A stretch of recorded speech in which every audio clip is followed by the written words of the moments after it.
Selamat pagi semuanya.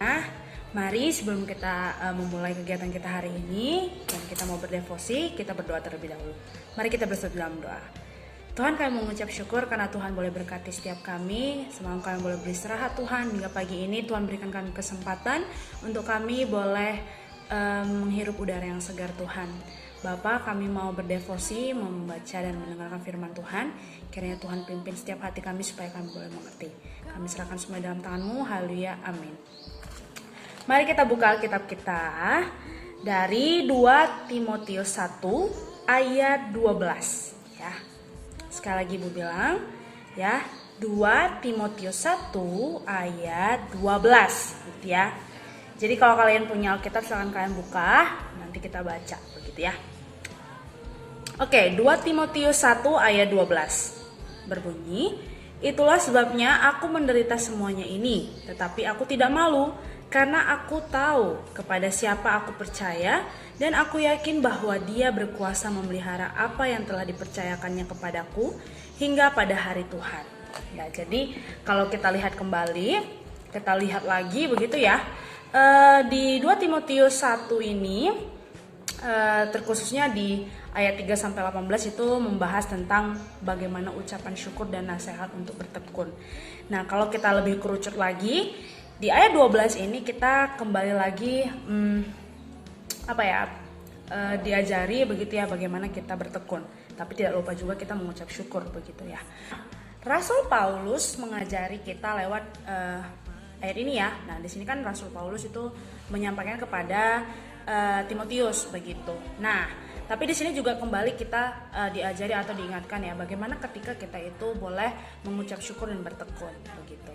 Nah, ketika kita diberikan suatu kepercayaan begitu ya, kita memulai sesuatu, maka kita memerlukan ketekunan begitu ya, ketekunan untuk kita tetap berada dengan mengerjakan sesuatu yang dipercayakan kepada kita begitu kan. Nah, contohnya misal ya ketika kalian diberikan suatu tanggung jawab ya, misalnya ketua kelas nih ya, ketua kelas ditunjuk sebagai ya ketua kelas begitu ya. Nah, itu kan ditunjuk sama guru dan juga teman-teman begitu ya, dipilih. Nah, bagaimana kita bertekun mengerjakan tugas dan tanggung jawab kita sebagai ketua kelas sampai pada akhirnya dikatakan selesai. Begitu juga dengan hal ini anak-anak ya, bagaimana Rasul Paulus mengatakan kepada kita dan juga jemaat-jemaat di Timotius untuk kita tetap bertekun pada tanggung jawab yang boleh Tuhan percayakan kepada kita ya, apapun bentuk tanggung jawab itu ya, kita bisa berada dalam tanggung jawab yang Tuhan berikan ya. Sama seperti di dalam kehidupan kita, Tuhan ciptakan kita, Tuhan pelihara kita dengan kita mengikuti track atau alur kehidupan yang Tuhan berikan, sampai pada akhirnya Tuhan panggil kita kembali ya.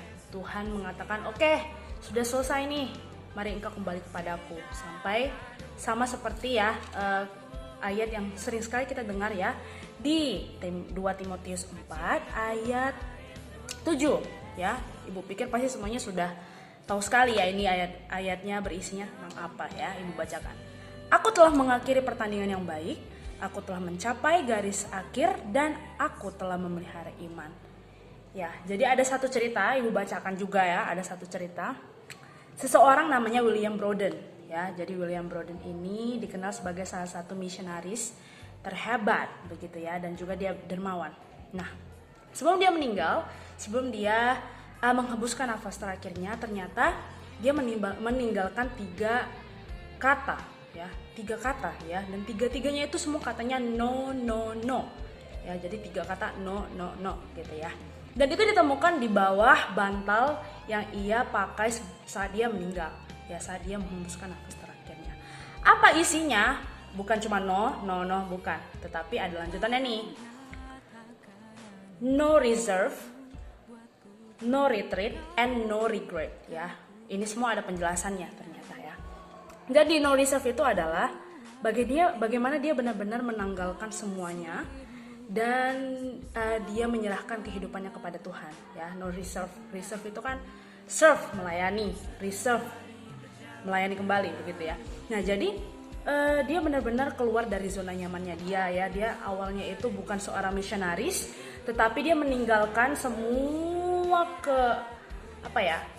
kenikmatan yang dia miliki, sehingga dia memutuskan untuk dia melayani, begitu ya. Dia melayani sebagai misionaris ya, makanya dia bilang no reserve begitu, karena dia menyerahkan dirinya kepada Tuhan sepenuhnya dan menanggalkan segala sesuatu yang ia punya, yang kenikmatan yang dia punya, menjadi seorang pelayan, yaitu sebagai misionaris begitu. Itu yang no pertama. No kedua adalah no retreat ya, atau bisa dibilang sebagai pantang mundur. Oke, kenapa? Apa nih Bu penjelasannya? Nah, dia itu menjadi seorang misionaris ya, dan dia banyak sekali menemukan atau menjumpai kesulitan ataupun struggle dan pergumulan saat dia menjadi misionaris. Apalagi dia mendapati bahwa dia mengidap satu penyakit ya, itu namanya cerebral meningitis ya. Jadi penyakit itu membuat dia juga mungkin sedikit terhambat dalam pelayanan sebagai misionaris, akan tetapi tidak mematahkan semangatnya untuk dia tetap melayani Tuhan lewat pelayanannya sebagai misionaris. Bahkan bisa dilihat begitu banyak tulisan-tulisan atau karya-karya buku yang dia tulis dengan berbagai bahasa ya. Mungkin nanti kalian juga bisa search nih ya di Google atau di website manapun, William Brauden itu apa saja yang sudah dia lakukan, yang dia kerjakan, yang dia hasilkan begitu. Itu no yang kedua. Dan no yang ketiga adalah no regret. Ya sudah tahu ya pasti ini apa, tiada penyesalan. Ya, ketika kita memutuskan segala sesuatu, kita putuskan oke, aku mau memulai sebagai misionaris, dia tidak menyesal begitu ya. Pasti di saat dalam proses dia melayani sebagai misionaris, banyak sekali struggle, banyak sekali permasalahan yang ia temui, tetapi tidak membuat dia menyesal begitu ya, tidak membuat dia menyesali kenapa sih aku jadi misionaris kayak gitu. Makanya di sini juga dikatakan saat dia menghembuskan nafas terakhirnya atau saat dia meninggal begitu ya, dia mengatakan bahwa aku sudah menyelesaikan bagianku dengan imanku begitu ya. Sama seperti tadi Ibu sudah singgung ya di 2 Timotius 4 ayat 7. Sekali lagi Ibu bacakan. Aku telah mengakhiri pertandingan yang baik. Aku telah mencapai garis akhir dan aku telah memelihara iman. Ya, begitulah William Brauden ya. Kita bisa belajar dari beliau. Ya, dia sudah memelihara imannya, dia sudah melakukan yang terbaik daripada dirinya. Dia sudah mengikuti setiap proses ya, yang dalam tanda kutip pertandingan kehidupan, dan dia sudah mengakhirinya karena dia sudah sampai di garis akhir, garis finish, sampai pada harinya Tuhan boleh bilang, William Brauden, kamu boleh kembali kepadaku. Dan dia sudah mempertanggungjawabkan ya pastinya imannya sampai hari dimana Tuhan menyatakan bahwa dia harus kembali kepada Tuhan. Ya, mari kita sama-sama tetap bertekun begitu ya. Kita bisa belajar. Pertama, Rasul Paulus memberitahukannya kepada kita lewat firman Tuhan, dan juga William Brauden sebagai orang yang bisa kita contoh begitu ya, bagaimana ia memelihara imannya. Ya, Ibu harap kita sama-sama belajar. Sangat sulit, tapi ketika kita benar-benar meminta kemampuan daripada Tuhan, kita pasti bisa melakukannya. Baik, itu saja, mari kita bersatu di dalam doa.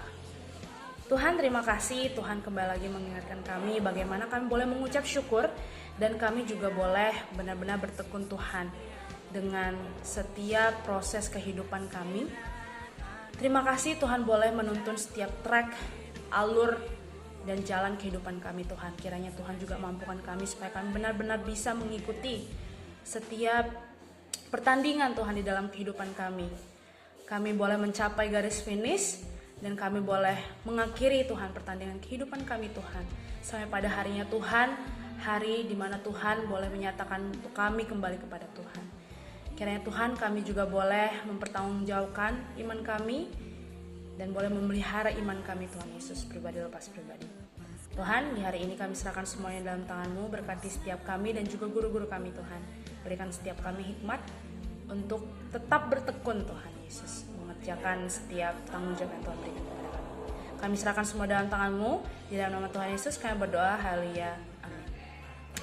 Selamat pagi, selamat beraktivitas. Tuhan Yesus memberkati.